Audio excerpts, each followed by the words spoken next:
Switch your cell on, Sarah. Hi, you've reached Sarah Sheffield. He smiled at the sound of her voice. It was good to hear it, even if it was a recording. He got a kick out of her using his last name. It made their marriage real. After so much red tape, their relationship seemed more like a paperwork exercise than a real marriage. I'm not here right now, so leave me a message. Hey, I'm here. Where are you? I'll be waiting, but don't make me run off with a different woman, okay? Look, this place is a madhouse. Even if you're here, I can't see you. I'm gonna find a Starbucks or something. When you arrive, have me paged. Can't wait to see you. Love you. He burned the rest of his loose change calling the home number. The phone rang until the answering machine kicked in. At least that meant she was on her way and not at home with her feet up. He left a brief, "Where are you?" message and hung up. He bought a coffee and wandered back to the arrivals lounge. He found a spot away from the madding crowd and leaned against a pillar. He sloughed off his backpack, letting it tumble to the floor, and dropped his carry-on next to it. He used his backpack as a seat. He eyed the doors leading into the arrivals lounge, hoping to see Sarah charging toward him, full of apologies for being late. Instead, he saw his fellow passengers on the London flight pass through arrivals. 10 minutes passed, then 20.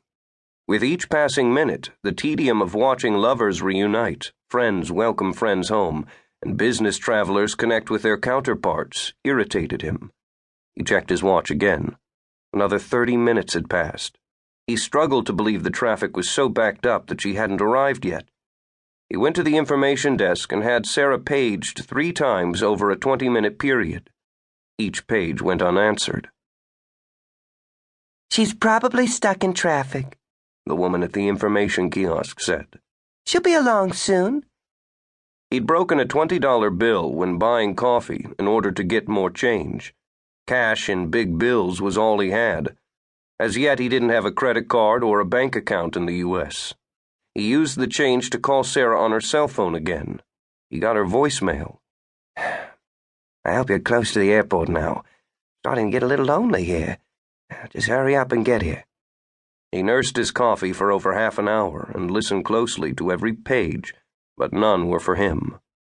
Concern crept in now. What if she'd gotten into a crash on the way over? It was an irrational conclusion, but it wasn't beyond the realm of possibility. He could see it. He'd been a total airhead all day thinking about their reunion, and Sarah wouldn't be any different. She might not have been concentrating on the road. The problem was, if she'd gotten herself mixed up in a crash, there was no way she could get word to him. He hoped he was overreacting. He finished his coffee, tried Sarah's cell one more time, and got her voicemail yet again. Hey, Sarah. I'm worried about you. I know you can't get a hold of me, but I hope you're okay. If you're on your way here, turn around. I'm going to grab a shuttle home. See you in a few. Home. The word sounded good. This country might be foreign, but with Sarah at his side, it was home. He had her paged one last time with no result before asking the information person to tell Sarah if she came looking for him that he was making his own way home. It wasn't great, but he covered all the lines of communication he could. He followed the signs to the bus courtyard and got on a shuttle van service that went as far as Sacramento. He gave the driver his new home address in Edenville. He didn't know where Edenville was, just that it was somewhere between San Francisco and Sacramento. Sarah had lived in San Francisco until they'd gotten married.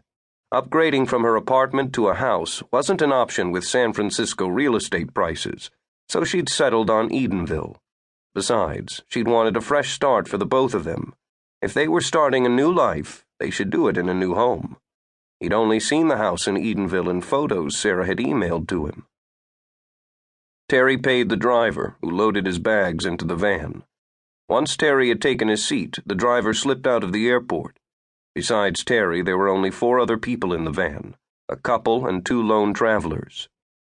Progress was slow through San Francisco, but Terry didn't mind. It allowed him to focus on the vehicles coming the other way. He knew it was stupid, but he hoped to see Sarah's car heading toward him.